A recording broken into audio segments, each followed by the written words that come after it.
சரி, வணக்கம் நண்பர்களே. இன்னைக்கு நாம் பார்க்க போகும் பசுமை தங்கம் என்று அழைக்கப்படும் தேக்கு மரம். ஒருமுறை முதலீடு செய்தால் தலைமுறைக்கும் பலன் தரும் ஒரு மரம் உண்டென்றால் அது தேக்கு தான். இன்னும் நம்ம சேனலை சப்ஸ்கிரைப் பண்ணலனா சப்ஸ்கிரைப் பண்ணிடுங்க. அப்படியே வீடியோ உங்க நண்பர்களுக்கு ஷேர் பண்ணிடுங்க வாங்க. வீடியோக்குள்ள போகலாம். தேக்கு மரத்தின் தாவரவியல் பின்னணி, பொட்டானிக்கல் டீடைல்ஸ். தேக்கு மரத்தின் அறிவியல் பெயர் டெக்டோனா கிராண்டிஸ். இது வெர்பெனேசி வெர்பனேஷி குடும்பத்தைச் சார்ந்தது. தாயகம் இந்தியா, மியான்மர், தாய்லாந்து மற்றும் லாவோஸ். வளர்ச்சி: இது ஒரு இலையுதிர் வகை மரம். சுமார் 30 முதல் 40 மீட்டர் உயரம் வரை வளரக்கூடியது.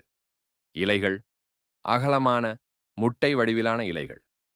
தொட்டு பார்த்தால் சற்று சொரசொரப்பாக இருக்கும். தேக்கு மரத்தின் வகைகள் டைப்ஸ் ஆஃப் டீக். இந்தியாவில் கிடைக்கும் தேக்கு மரங்களை அதன் தரம் மற்றும் விளையும் இடத்தை வைத்து பிரிக்கலாம். நிலம்பூர் தேக்கு, கேரளா, உலகின் மிகச்சிறந்த தேக்காக கருதப்படுகிறது.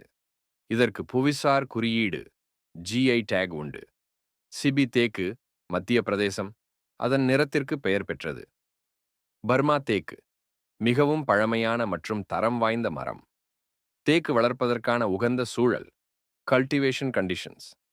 நீங்கள் ஒரு தேக்கு தோட்டம் அமைக்க விரும்பினால் இந்த விஷயங்களை கவனிக்க வேண்டும். மண்: வடிகால் வசதி கொண்ட வண்டல் மண் அல்லது செம்மண் சிறந்தது. தேக்கிற்கு தண்ணீர் தேங்கக்கூடாது. காலநிலை: வெப்பமண்டல காலநிலை டிராபிக்கல் கிளைமேட். 20 டிகிரி செல்சியஸ் முதல் 40 டிகிரி செல்சியஸ் வரை வெப்பம் இருக்கலாம்.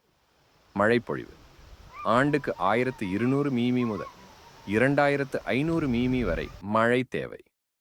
சாகுபடி முறைகள்: ஸ்டெப் பை ஸ்டெப் கல்டிவேஷன். நடவு முறை: குழி எடுத்தல். 2 முறை 2 முறை 2 அடி அளவில் குழி எடுக்க வேண்டும். இடைவெளி: பொதுவாக 10 அடிக்கு 10 அடி FT இடைவெளி விட வேண்டும். உரம்: தொழு உரம் மற்றும் இயற்கை உரங்களை இடுவது மரத்தின் ஆரம்பகால வளர்ச்சிக்கு உதவும். பராமரிப்பு: கத்தரித்தல், ப்ரூனிங். மரத்தின் தண்டு நேராக வளர பக்கவாட்டு கிளைகளை அவ்வப்போது வெட்டிவிட வேண்டும். இதுதான் கிரேடு மரம் கிடைக்க வழிவகுக்கும். நீர் மேலாண்மை: சொட்டு நீர் பாசனம் தேக்குக்கு மிகவும் சிறந்தது. தேக்கு மரத்தின் பயன்கள் பெனிஃபிட்ஸ் ஆஃப் டீக் வுட். தேக்கு ஏன் இவ்வளவு விலை உயர்ந்தது? அதன் ரகசியம் என்ன என்று நீங்கள் கேட்கலாம். ஆயுள் மற்றும் உறுதி டியூரபிலிட்டி. தேக்கு மரத்தில் இயற்கையாகவே சிலிக்கா மற்றும் எண்ணெய் சத்துக்கள் உள்ளன. இது மரத்தை கரையான் மற்றும் பூஞ்சை தாக்குதலில் இருந்து பாதுகாக்கிறது. 100 ஆண்டுகள் ஆனாலும் தேக்கு மரம் கெடாது. கட்டுமான பணிகள், வீட்டின் நிலை கதவுகள், ஜன்னல்கள், கப்பல் கட்டும் தொழில் தேக்கு தண்ணீரில் சீக்கிரம் அழுகாது. கலைநயமிக்க பொருட்கள், விலை உயர்ந்த சோபாக்கள், ஊஞ்சல்கள் மற்றும் சிற்பங்கள் செய்ய தேக்கு மட்டுமே முதல் சாய்ஸ். தேக்கு மரத்தின் மருத்துவ பயன்கள் மெடிசினல் யூசஸ். இலைகள்: இதன் இலைகளிலிருந்து எடுக்கப்படும் சாறு புண்களை ஆற்ற பயன்படுகிறது. பூக்கள்: சிறுநீரக கோளாறுகளை சரி செய்ய நாட்டு மருத்துவத்தில் பயன்படுத்தப்படுகிறது. பட்டை: காய்ச்சல் மற்றும் செரிமான பிரச்சனைகளுக்கு மருந்தாகிறது. பொருளாதார லாபம் எக்கனாமிக் வேல்யூ. இது ஒரு நீண்ட கால முதலீடு லாங் டேர்ம் இன்வெஸ்ட்மெண்ட். காலம்: 15 முதல் 20 ஆண்டுகளில் மரம் அறுவடைக்கு தயாராகும். வருமானம்: இன்று ஒரு கன அடி தேக்கு மரம் தரத்தை பொறுத்து 3000 முதல் 6000 வரை விற்கப்படுகிறது.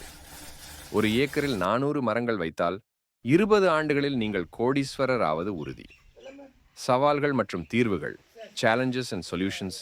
கரையான்: மரம் வளரும்போது பாதிப்பு குறைவு, ஆனால் தரையில் ஈரப்பதம் அதிகம் இருந்தால் கவனம் தேவை. தேக்கு விலை உயர்ந்தது என்பதால் பாதுகாப்பு முக்கியம். இந்த வீடியோ உங்களுக்கு பயனுள்ளதாக இருந்ததா? உங்கள் கருத்துக்களை கமெண்டில் சொல்லுங்கள். மேலும் இது போன்ற தகவல்களுக்கு நமது சேனலை சப்ஸ்கிரைப் செய்யுங்கள். நன்றி.